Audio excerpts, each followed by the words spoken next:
maybe it's, of course, we won't mention companies or anything or individuals. Like, what would you say was like, like a humbling or a really bad experience, like just doing production or working for someone, it's like, maybe this is not even for me. I've questioned myself at times just because of working for other people. Yeah. But then again, of course, still I found my lane.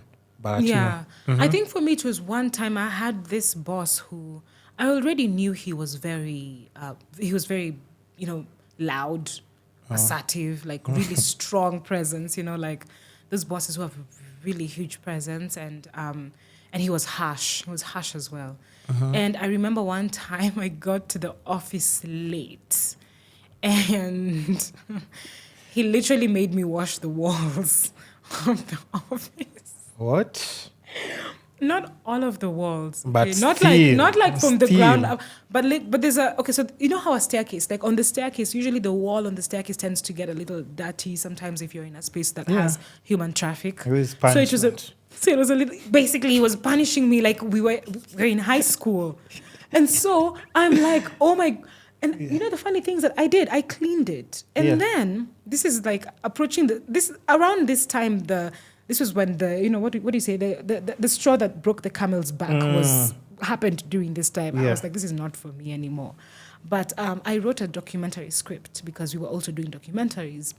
I wrote a documentary script, and I spent all night writing this script. I really loved the story, and I was so into it. It was my first documentary script that I was writing under a production company. I had never done it before, keep in mind. So I didn't really know fully how it's done, but I did my research, man. Like, I didn't sleep. I wrote it. I was so proud of it.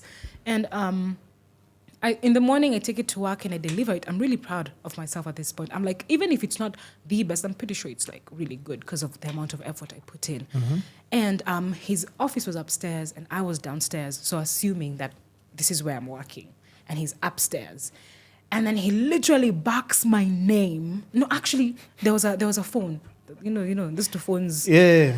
There was a phone. So he calls me. I pick it up. And then he barks my name.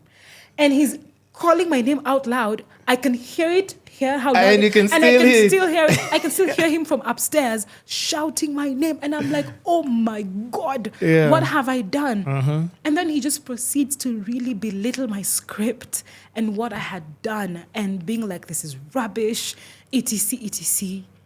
And I couldn't believe it because I had put in so much effort. I'm like, what do you mean it is rubbish? First of all, it's my first script. I did so much. There's so much content. There's so much put into this. I knew that script had a lot put into it. I genuinely know that it did. But I didn't feel like it was necessary. Even if he wasn't happy about it, that really wasn't the way to approach it. So by that time, I was like, I am definitely in the wrong space right now because I don't think that I deserve to work that hard and be treated like that. Yeah. So yes. Because even if he approached it in a different way and just told you, absolutely. Like, good job. I see the effort. I see the effort, but we need to change on this, this, and this. At least give me pointers by Give day. me pointers. Show me where, but don't call me and bark my name in front of everybody, the entire office, as if what I've done is embezzle money from your company. Like even people wondering, like, hey, what is she doing here? But in the like, first place, guys are like, oh my God, you can't be that incompetent. Be so incompetent. Yeah. Jeez. Yeah. So that's the worst. Yeah. That's interesting because I think that's why I'll always go back to Gen Z. You have to understand, like, when you see people in certain positions, maybe people that inspire you or like, you look up to. They've been through quite. You have to ask them, like, was it really easy to get here by the way? Because I know you transformed your life. Who's calling me and I can't even like WhatsApp. Okay. Just you can pick it up, you'll cut it, right? No. I can cut this video. No way. This is going just as it is. As it is, whatever I need to chop. I love that. I'll chop the segments, but I'll call him back. Let me just text him and tell him I'll be back. But I think that's why people need to just ask. Yeah. Like those people who like inspire them. Like, okay. What did they really go through? What did you go through? How get what they have? How did you manage to get in this position, by the way?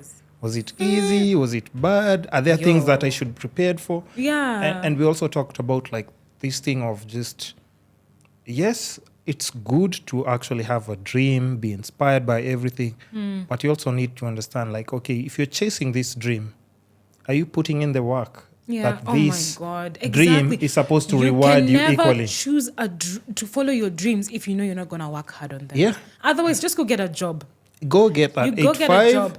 and you'll And be then chase your dreams in the middle of the night, whatever. the way when you feel like when you feel like Because if you Think say about I'm it, gonna yeah. follow my dreams and then